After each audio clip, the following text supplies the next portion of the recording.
So,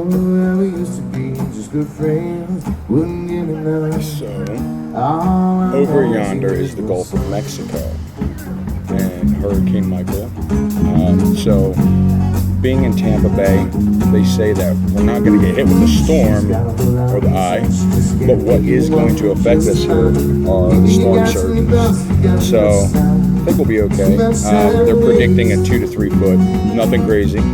But at least this way, I got you all documented. If you want to watch the storm live, I got you with the 360 cam.